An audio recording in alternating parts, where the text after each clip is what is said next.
So ito, napakagandang paliwanag ni Senator Lacson. Pakinggan natin itong interview sa kanya ng Net25. Namin, bakit yung BICAM report na yan na linalabas, yung several, I think about 10 pages, na may mga items na blanco yung amount, pero pirmado, how can it be possible to affix your signature on pages na blanco yung alokasyon kung magkano? Yun ang unang-unang anomalya o controversy. Ano? Kasi pag pumirma ka ng BICAM report, kasi alam niyo yung BICAM report, subject to ratification, hindi pa final document yun. Correct. Although, pagdating sa plenary ng both houses, at ira-ratify, hindi pwedeng amyendahan na yung BICAM report. It is only subject to rejection or ratification. Hindi Correct. nangyayari yung eto na yung BICAM report, magkakaroon pa ng debate pa sa, of course, pwede mangyari yun, ano? Bago mag-ratify, pwede may tumayo at mag-question. Ang mangyayari doon, i-reconstitute yung BICAM, ibabalik sa BICAM yung report, yung committee report, para pag-aralan muli.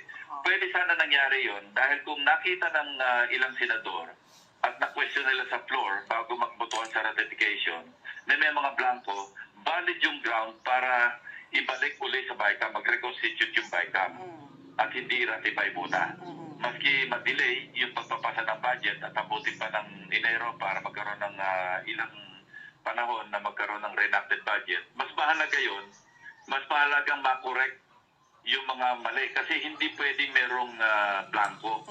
Noong 2018, natatandaan ko, para sa 2019 budget, meron din ganyan nangyari. Pero iba naman yung, parang deja vu nga ito nung malaman ko tutukol sa mga blanco. Kasi ang nangyari noon, nag-ratify yung House sa ilalim ng ni Speaker GMA pa ito noon. Ano? Napansin namin ng mga staff ko, teka muna, parang magkaiba yung na-ratify namin sa Senado, na yung ganun din ang na-ratify na parang faithful reproduction yan ng BICAM report, yung enrolled bill. Pero nang nakita namin yung enrolled bill, bago na pirma ni Senate President Soto, nakita namin na teka muna, magkaiba yata ito. Merong para namamasyal na 75 billion pesos worth of different projects na nasama sa enrolled bill na hindi kasama sa ratified version o ratified BICAM report. So, kinurso namin ito. Pinagbigay alam namin kagad sa Malacanang. Okay. And si Pangulong Duterte, through ES Bingo Medialdea, kinausap namin, nag-usap-usap muna kami. Ang maganda nun, nagkakausap kami ng majority sa minority.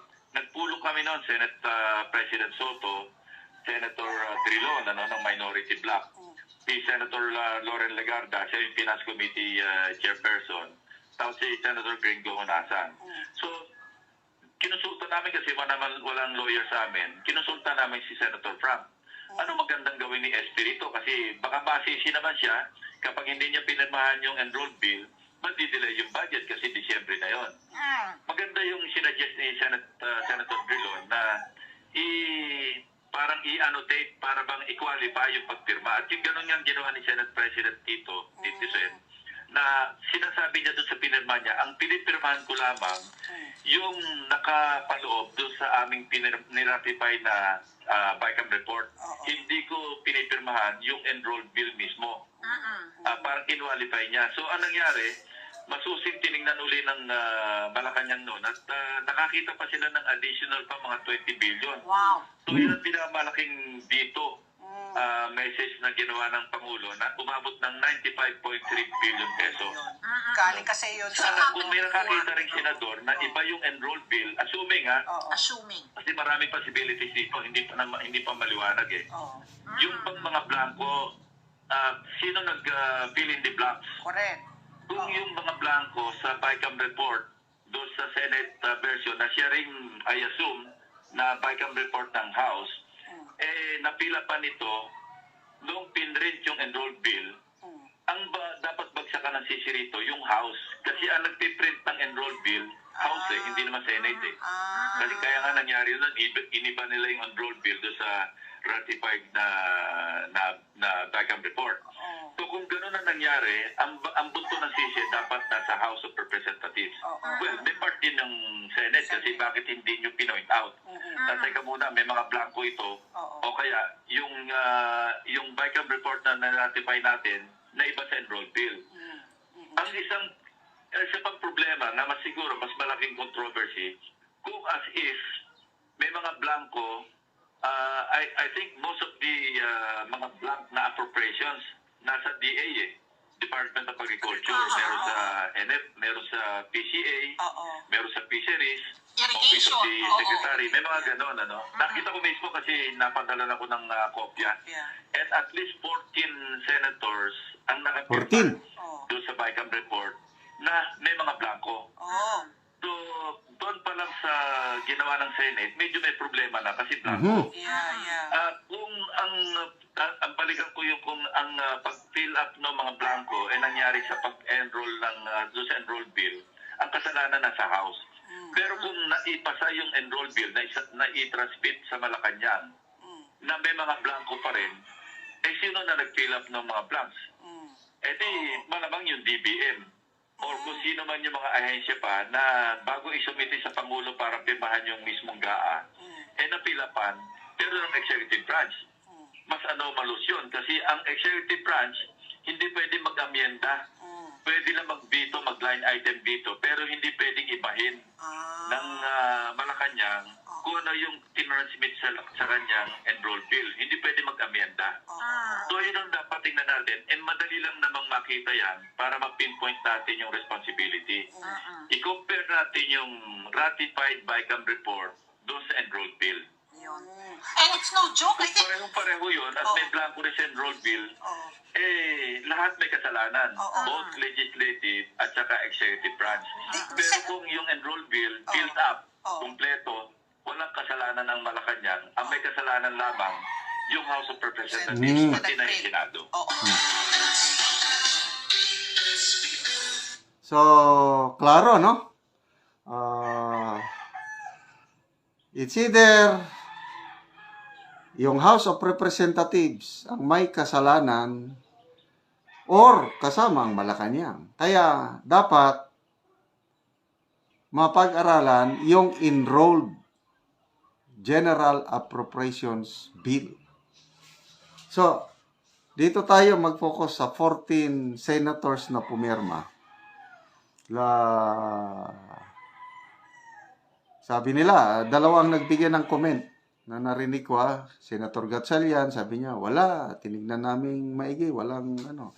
Si Senator Villanueva naman is, wala akong nakita, but, sabi niya, very honest si Senator Villanueva, but I am not closing the possibility, yung allegation na baka nga merong blank items. So, bakit pinirmahan ng 14? Siguro, sa kapal ng dokumento, hindi na nila nakita.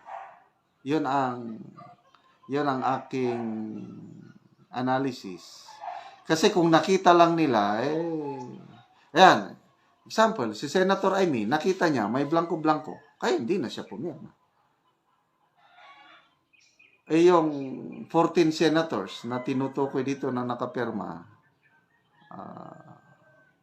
baka nga, they tried their best, kaya lang wala silang nakitang blank items, kaya pinirmahan na lang.